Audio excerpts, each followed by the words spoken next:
Gold and silver are wild and wonderful, and so is West Virginia. And the two shall meet. If all goes according to plan, I'll explain in this video as we explore.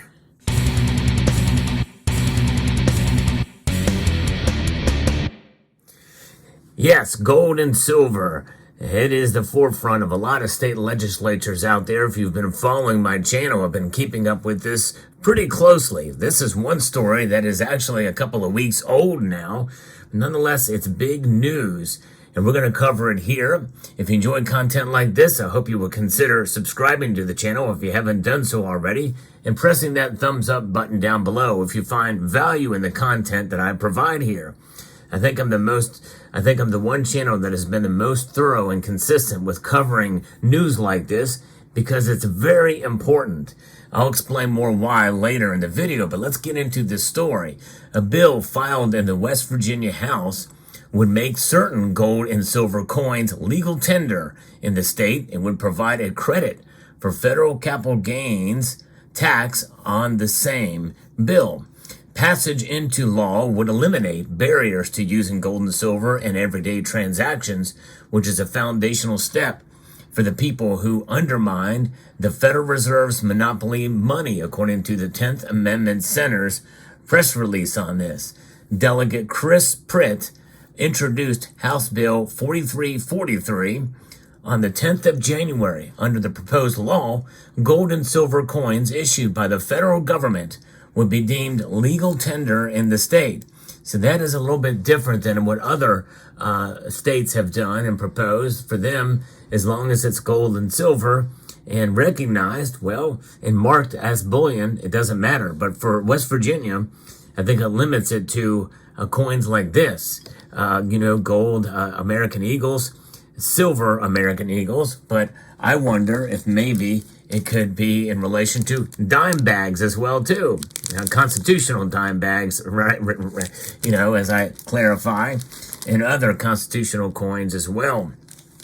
And maybe for any of the old pre-33 gold coins, if it was so desired. But of course, a lot of those have a little bit of numismatic value to them. So you got to be careful there. But still, there's plenty of gold and silver American coins to go around that could be deemed legal tender if this bill gets passed. Pretty amazing. So passage into law would make West Virginia the 5th state to recognize gold and silver as legal tender. And again, the caveat is that they're American bullion coins, not bars or rounds. So that is the distinction here, at least from how I'm reading this. Now, Utah led the way. You may remember I've covered that topic a number of times and years ago. They had reestablished constitutional money in 2011. Wyoming, Oklahoma, and Arkansas have since joined. Practically speaking, this would allow West Virginians to use gold and silver as money, as currency for everyday transactions, rather than just as mere investment vehicles. In effect, it would put gold and silver on the same practical footing as Federal Reserve notes. Which, when you think about it, these other 4 states have done that.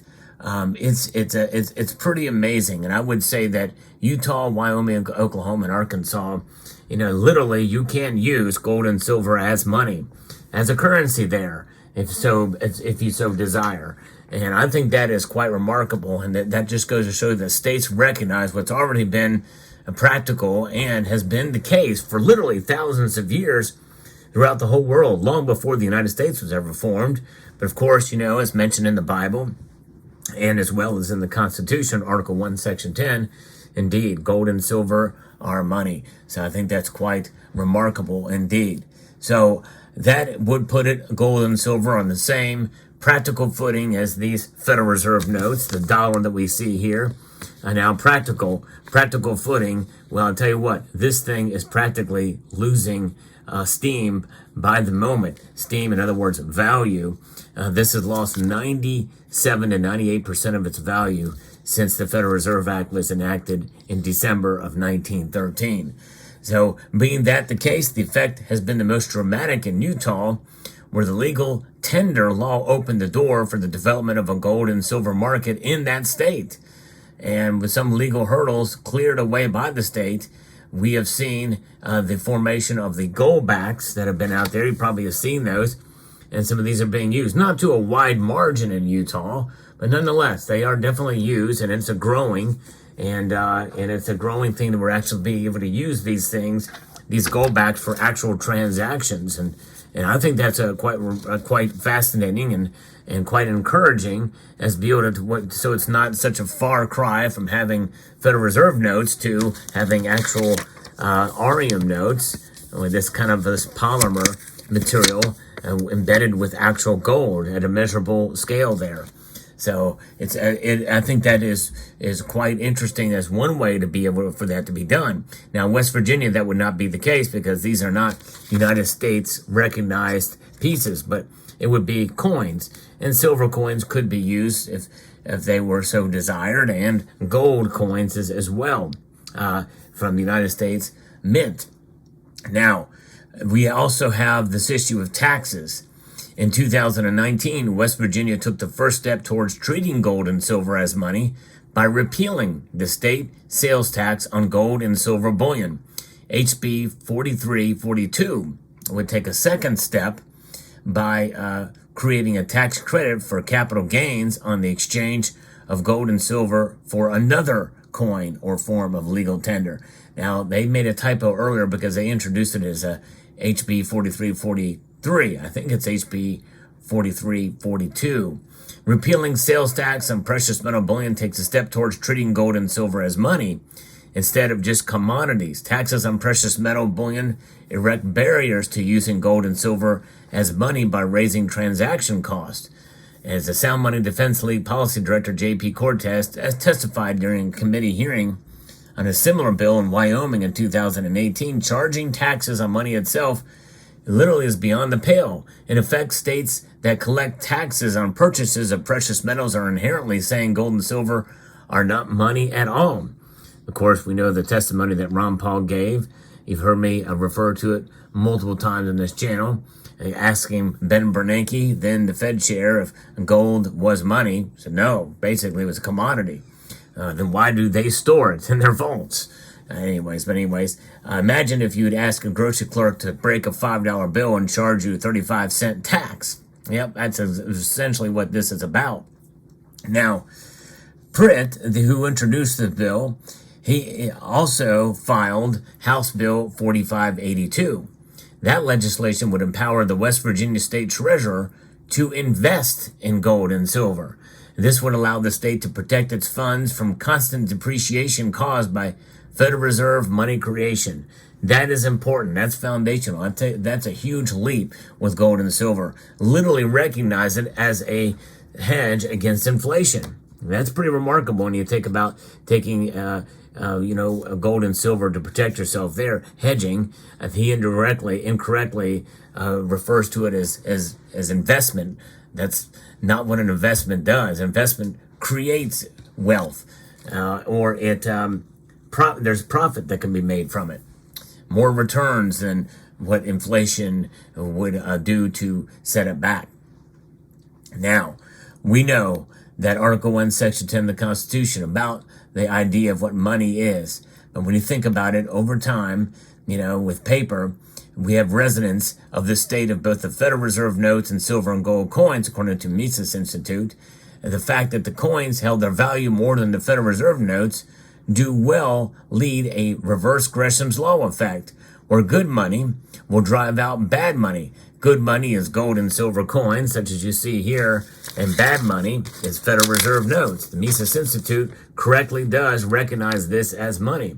It does have a store of value. That's the contentious aspect of if the Federal Reserve note is money or not. But it does have a store of value. It's just a declining store of value, but a store of value nonetheless, so that every person watching this video will, if they were to see a $20 bill or even this $1 bill laying on the street, they would pick it up. They see value in it. Yes, indeed. And who wouldn't want $1 off of a silver coin that you go to buy? But we know that in the end, fiat currencies end up failing. That's been the case throughout history. And I think some of these states, they recognize that, and they're setting themselves up, in a sense, using states' rights based off the Constitution itself with Article 1, Section 10, which clearly states that no other form of transaction shall be other than gold and silver for tender of payment of debts. So that is quite powerful for sure. And so when we see the cascade of events, including the flow of real wealth towards the state's treasury and influx of banking business from outside of the state, as people in other states carry out their desire to bank with sound money. Especially we're seeing states already move in this direction. Enough so that I believe this is a literal precious metals revolution. A revolution of sound money, folks. And we are living it right now. And I think that is wonderful and a great thing.